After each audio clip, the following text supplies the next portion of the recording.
Welcome back to Read Your Comics. Today I am continuing the reign of Supermen.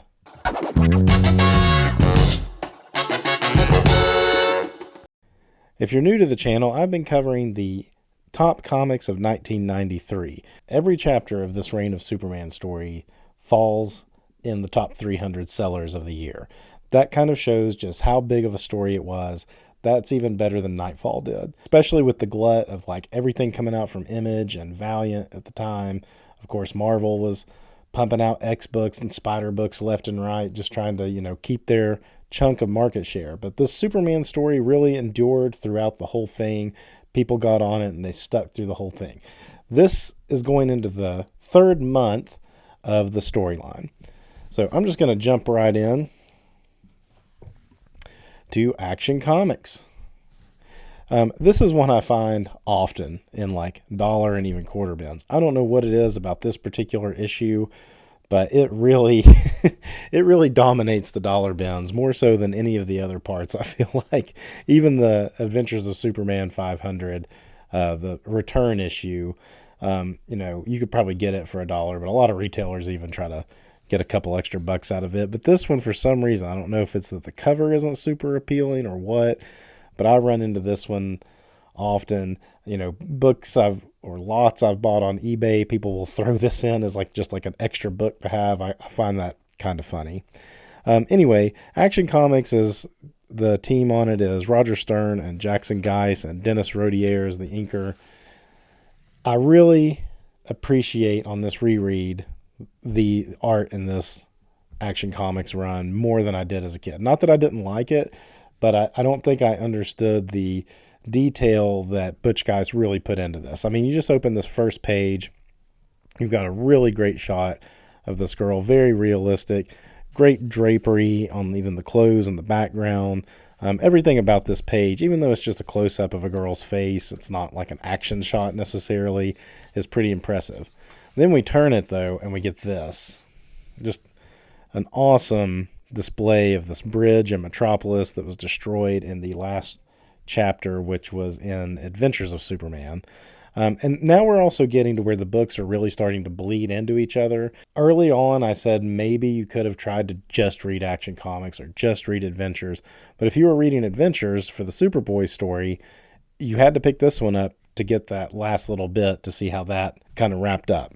Because it really was a weekly book at this point. Superman was. So in the last issue, there was a mercenary who was coming after Superboy, but Supergirl showed up and he was like, nope, I'm not taking on both of you. So to create a distraction for him to escape, he blew up the support to this bridge and, just took a big chunk of it out. And it's always an impactful shot when you see, a big mega bridge like this that's broken off. It's not the first time it's happened in comics. It's not the last time it's happened in comics.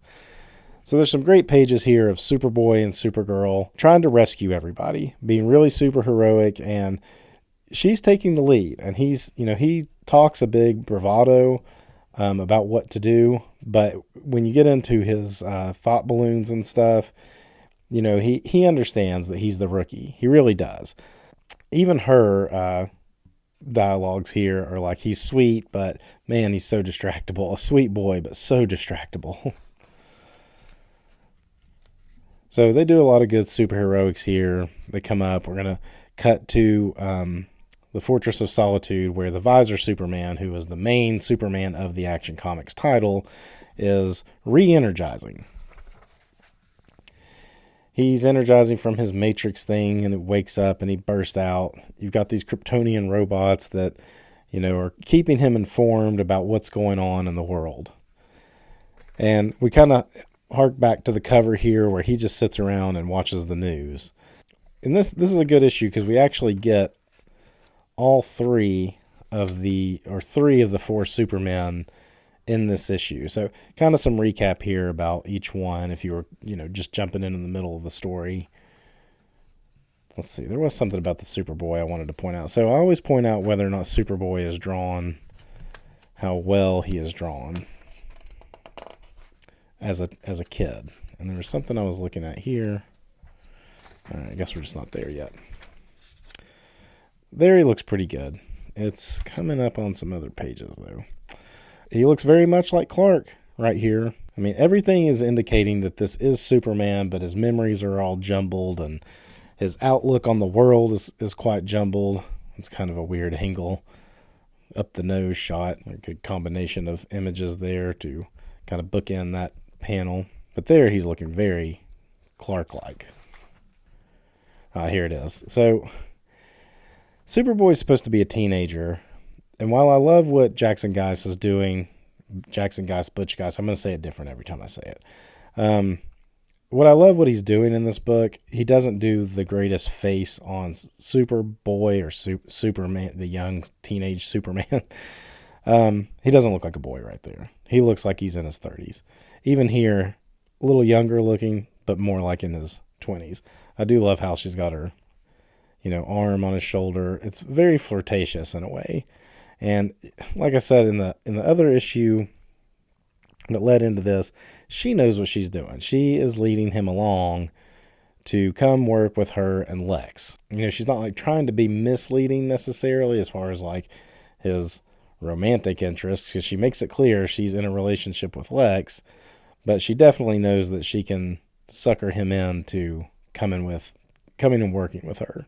But she thinks of it for altruistic means. Cut back and, oh yeah, because he said, yeah, about that. She's talking to it. Superboy had entered in a verbal agreement with Lex to work with LexCorp and his privatized super police. But then he got suckered by the sleazy agent from GBS and his like co-ed daughter and signed a contract with them. So now he can't go work with Lex.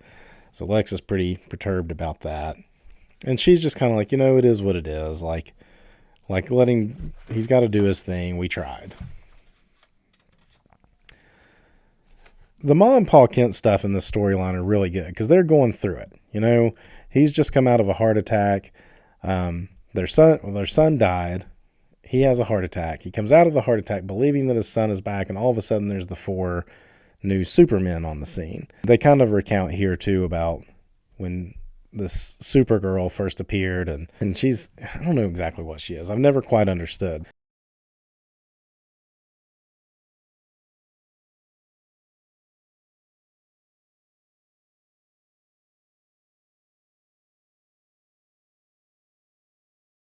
She's called the Matrix, and she has like shape-shifting abilities, but it takes her some like energy to do it. It's not, she can't just, morph into different people real quick as if she were like Morph or Mystique from the X-Men or something.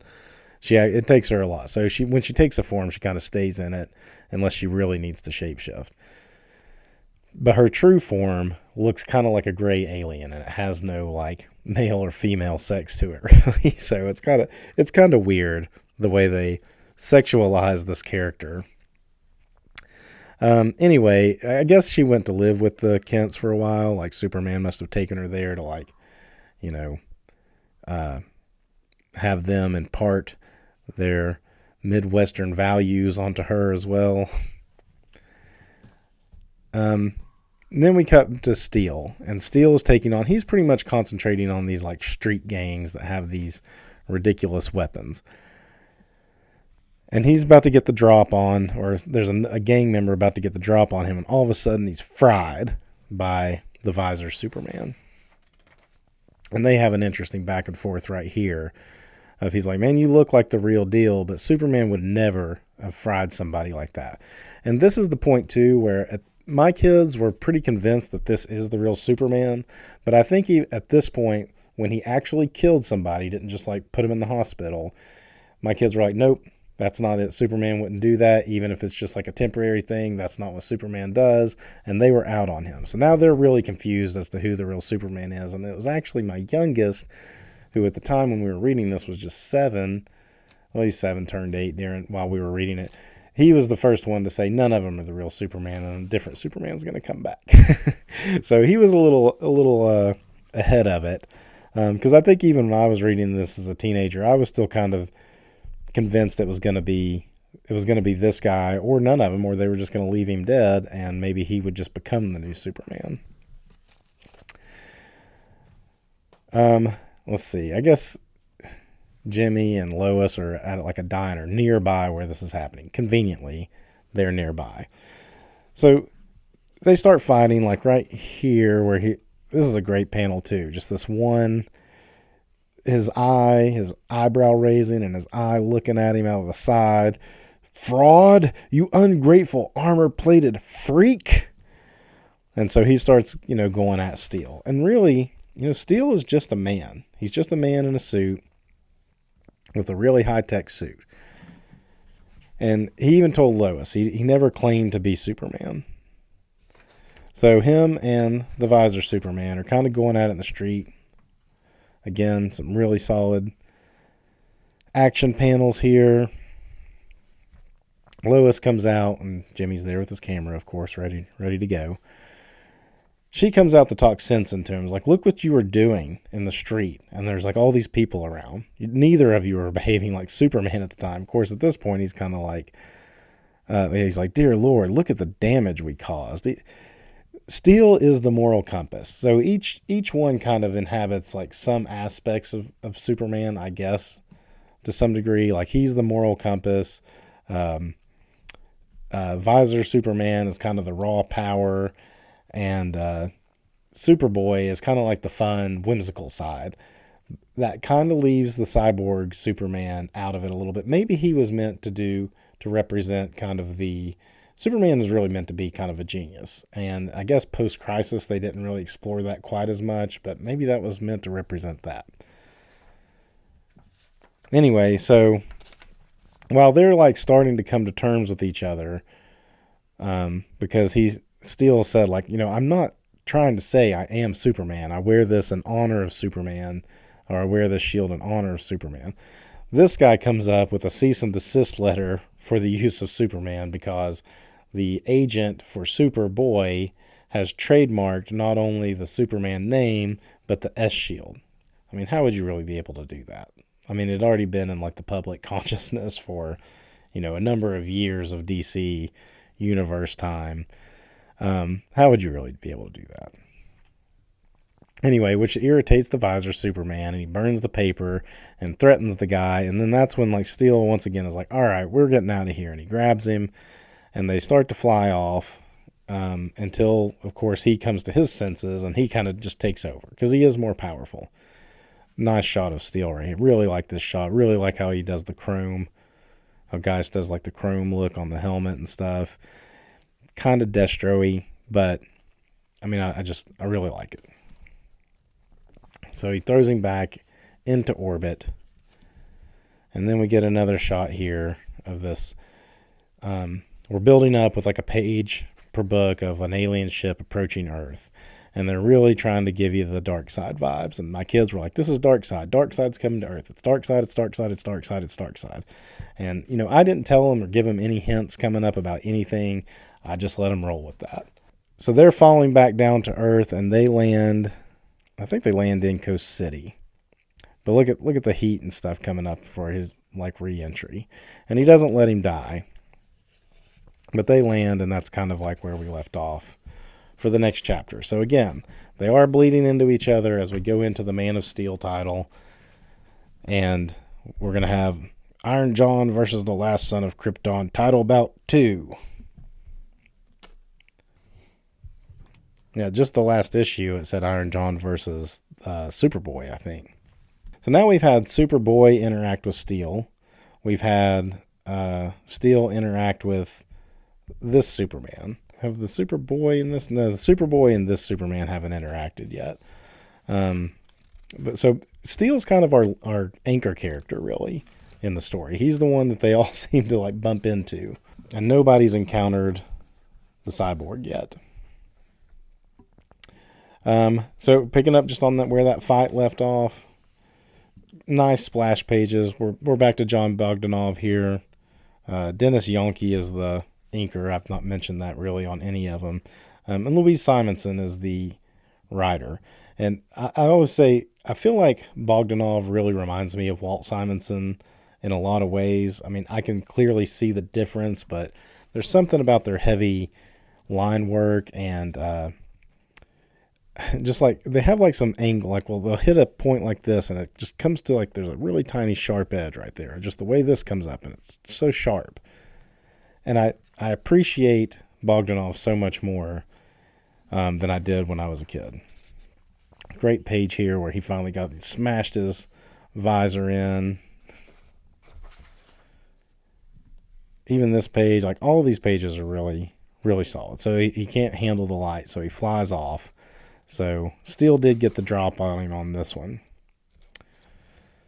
Here's our White Rabbit story. So there are some aspects of each story that are kind of contained to each title, and this White Rabbit story definitely just stays in this main Man of Steel book. I guess Bogdanov didn't get the memo about Lex Luthor having a broken leg, because he never draws it in this. And it's funny, even on the reread, I didn't really notice that until like right now when I'm just flipping through it. Great Supergirl sitting on the desk right there. That hair. Nice little. There's always scenes of Lois, like she, looks like Clark, but it's really Ron. He's just wearing a hat like that. This Jeb guy still constantly trying to move in on her. What a sleazy thing to do. She's still in mourning. So Steel's getting a ride back to Metropolis via, I guess, a Lex Corp helicopter.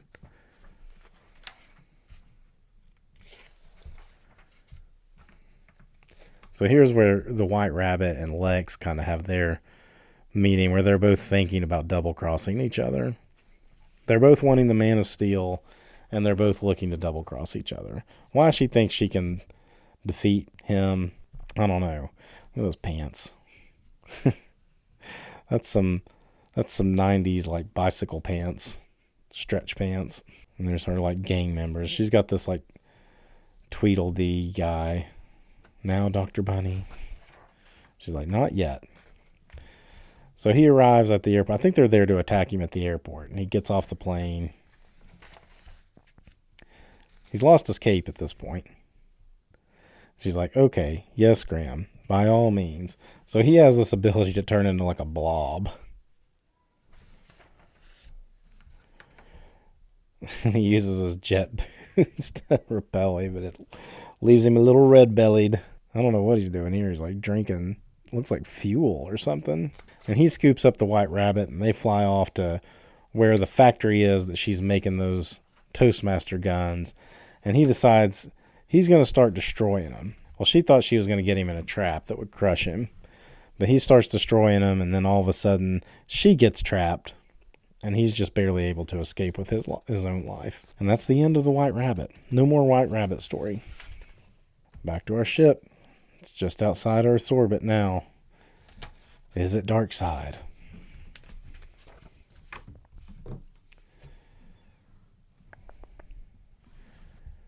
Things are booming in Coast City. So I just said we haven't really had the Cyborg interact with any of the other characters yet. And here we're going to have him interact with the Visor Superman, who just had a big fight with Steel. It looks like he's losing that fight. My kids were like, why is he an old man? Who is, like, they thought it was a different character even. Because they're like, why is he old? He's like bald right there. And his, face is all shrunken in. So this is one of the biggest catalysts to the story. This is like where things change, and really the ramifications and the fallout across the DC universe are felt here. We got Dan Jurgens again. Dan Jurgens does really solid layouts, I feel like.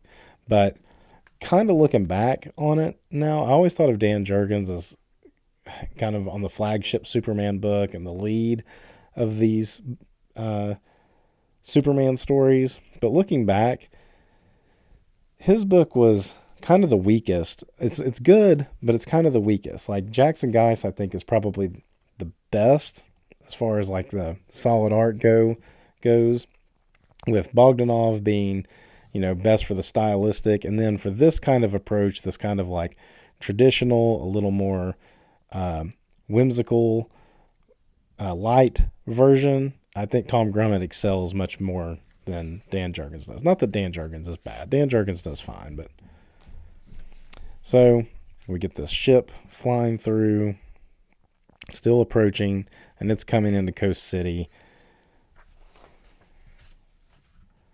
the Visor Superman, who had been in Coast City, helping with some of the damage that had been caused from, I think he was just kind of hanging out. And at this point, it was almost like, he said he was going to stay in Coast City and told Steel, I think, even to go back to Metropolis. It was almost like he was like, okay, you go handle Metropolis. I'm going to stay out here where I'm needed a little bit. And it was almost like, are they going to separate books and he's just going to get to be out here on the West Coast?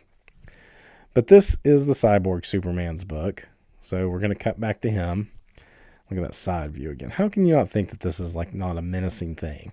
But it was like they were playing on the idea of like looks are deceiving, and that where he looked like a skeletal evil monster version of Superman, that he really was a good guy. They had established that his organic parts were Kryptonian and that his metal parts were even Kryptonian metals. So they really wanted you to lean into like, maybe this is a rebuilt Superman of some sort. In comes the ship. We're still seeing it. It's still giving us some dark side vibes, but it's not quite the right colors. And they start dropping these like balls down onto Coast City. And you're like, Coast City, that's Green Lanterns. Where is he? He's out in space, I guess. And man, look how many he's dropping down.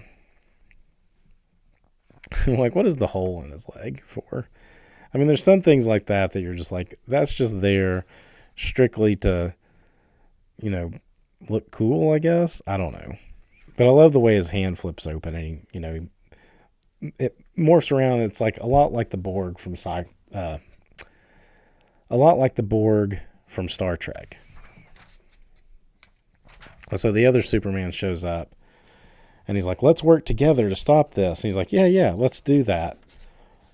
Maybe not. So there's where immediately this Superman is turning heel because he didn't attack him. He didn't come at him like hard or anything. He was like, hey, we need to do something about this ship. We'll reconcile whatever differences we have as being Superman later. Come work with me. No, I'm just going to kill you right here. And it gets pretty brutal.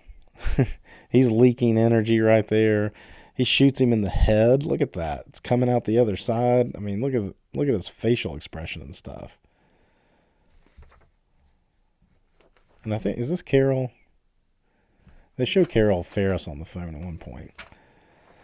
All of a sudden, this massive, atomic bomb goes off. This is cool. The shadow and stuff, the way this is drawn. There he's blowing the side of his head out again, but you just have energy coming out. That's pretty good too, even. And you can almost hear a sound effect, one of those like the bomb that Jango Fett dropped in the asteroid field. So we've reduced the Visor Superman down to this energy form, and it looks like he's dissipating in a way or getting smaller. But this bomb is going off. That ship is in the middle of it and withstanding it.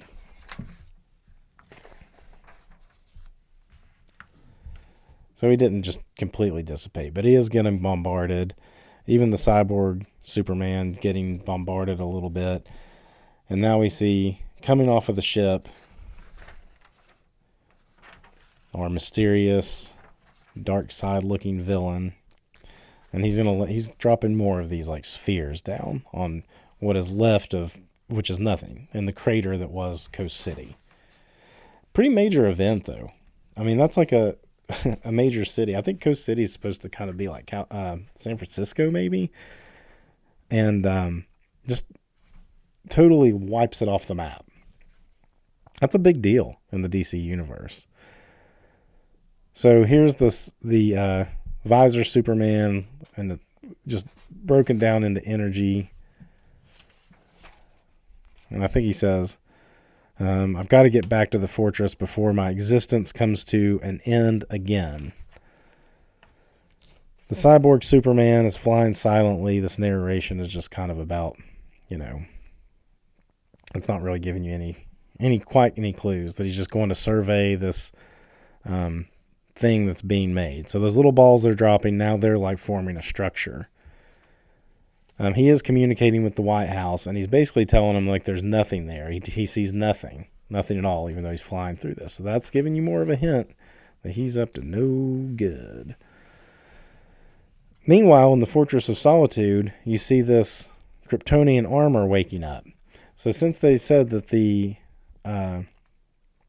energy guy, the visor Superman, was on his way back to the fortress, initially you're just kind of like, oh, he got back. He's like, finally, with this suit, I will survive. Heavy hint that he made it back to the Antarctic that quick and got in this suit somehow. Because I think he had that Matrix chamber at the beginning of the previous issue, at the beginning of the Action Comics issue, that like shattered. So here we see this figure walking up. He was talking to the president, and he's like, Superman out. You've completed the docking process. Good. We're behind schedule. The construction shall soon be complete. Once I'm done, Earth will be damned. So now we have our mysterious dark side looking figure who is revealed to be Mongol, although they don't say his name in this issue. My kids had no idea who this was. I don't think when I read this I had any idea who it was.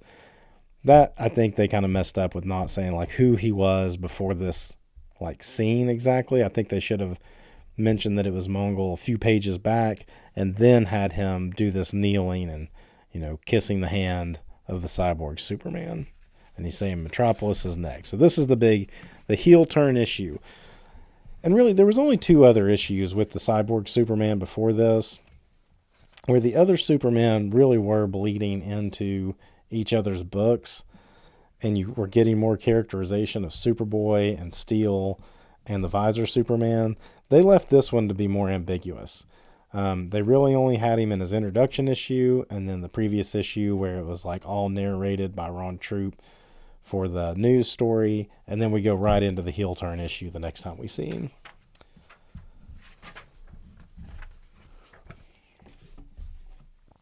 All right, Adventures of Superman.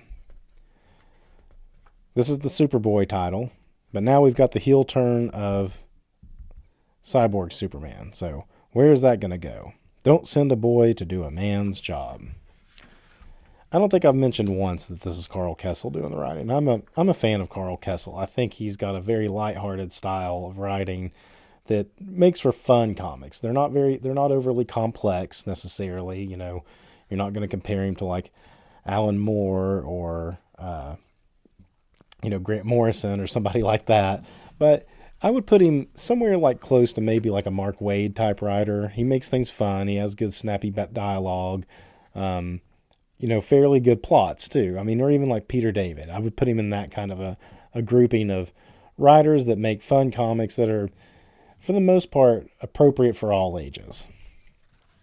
So we have this Superman. He's the cyborg Superman. Now he is surveying more of the wreckage left over from the Coast City. He finds some survivors. He's talking to the Pentagon about it, and he's telling them like, "Oh, it's just some wild animals that I found, and I'm going to put them out of their misery." So he tells, he's like, "Oh, look over there," and he's blaming this. The cyborg Superman, by the way, he's already blaming this on the Visor Superman, since the Visor Superman did kind of get away, even though he thought he killed him. He's blaming all of this, that he's saying that Superman was the traitor, and he's blaming it all. And look at that. Just evaporates him. Just some wild animals was putting him down. And he keeps telling him there's nothing there, but that it's building this big machine, this engine city. So these newsrooms, of course, are going crazy. Like, how can we get there? We've got to get there and cover the story, but it's just like, it's a wasteland around it. There's where it shows where it is, so it's kind of hard to tell from that map. But yeah, I would say up in the northern California coastline. This was a weird thing. He's playing the Death of Superman video game. That's kind of weird. But here, again, this is a Tom Grummett excelling. He's got a nice, like, young-looking Superman or Superboy. His body style even says kid. Like, even, like, like top high school athletes and stuff, they're scrawny, you know. They're scrawny. He's not overly tall. He's got kind of like a kid face with this 90s bowl haircut. And he's moved into Clark Kent's apartment, by the way. I don't know if it was this issue or one before. So there's the sleazy agent who has trademarked the Superman name, and that's like his co-ed daughter that he's using to, like, you know, lead him on in a, not in the same way Supergirl was, but really trying to lead him on. Tawna comes in and she throws him out, and they're like, now, Roxy, the Superboy's the best meal ticket we ever had, and Tawna came with the territory. He's like, yeah, we just got to put up with her. And she's like, what are you doing? You need to turn on the news and to see the Coast City stuff. That's a kid thing, you know, that's a kid thing. Of course, this predated 9/11 by, 8 years or so. But that is kind of a thing when I think back of like 9/11. I was in my 20s, but I was asleep, and my mom had to call me, like ringing my phone off the hook, like, you need to get up and turn the TV on. I remember that clearly. That's kind of what this is like, except he was awake playing video games. He's like, all right, I got to get out there. And I think the cyborg Superman had even requested his help. And she's like, yo, this is real. This is real. And she also is, I think, learned about the merc that the GBS guy, like, hired through the sleazy guy, the sleazy agent, and she was kind of like planning to leave the station anyway. But anyway, she's saying, I'm not going with you because we can't even get close to the place. Meanwhile, in the Antarctic, got an explosion coming up out of the ground. Doom, doom, doom. That's kind of mirroring what Doomsday was doing, right? So now we've got this Kryptonian armor marching through the Antarctic, falling into the water. And then it's, it stumbles through, and it's just going to start walking across the bottom of the ocean. Doom, doom, doom. I mean, that's the same thing Doomsday did. But we're led to believe this is the Visor Superman, too. So here the cyborg Superman, I mean, he's leading them on, saying like, yo, it was the Visor Superman doing it, and the boy's going to come in here and help me, and we're going to go keep, helping any survivors if we can find some, and yada, yada. When really, his whole plan is just to get Superboy in, and they do have like a military or a news helicopter with them, and all of a sudden, he blows it up. And he's like, we're under attack. And he starts saying it's the Visor Superman again. He's like, what? You use your heat vision. But we said we'd protect them. I said I'd protect them. So, Superboy getting taken advantage of here again. They have a little fight, a little skirmish. I wouldn't even think there would be a tree. Or that's like a telephone pole. Pretty good little skirmish, actually. They go back and forth. His jacket gets burned up. Yow. So he's a little susceptible to heat, as he finds out. And as they're fighting, he also learns that he has this power, which he's used a couple times, but he's not quite sure how he does it, where he can make like electronic things or mechanical things kind of explode. He's like, my arm, how? That's my secret. I have no idea. And that's pretty solid characterization for the kid. I mean, he gets captured. Little side characters of Mongol here. Is it Mongol or Mogul? It's Mongol. Mongol. They come in to play a part, and like there's not a rehash, but a quick little mention of Superman fighting him in a previous story, the real Superman. So at this point, the Superboy's trying to get away. He's like, I need to just maybe get away to like get some other people to come help me. He sees the Engine City, and the cyborg Superman recovers and starts to and just decides he's going to take him out. This ending is pretty crazy, where he hits him in the head. blood splatter. It looks like Superboy's dead. Of course, we know he's not. All right, that wraps up that month. And one good thing about this story is because it was a weekly book, it's like you didn't have to like read that and then wait a month to see what happens, because in the next week, the next book was coming out. But I'm bringing it to you tomorrow. So until then, read your comics.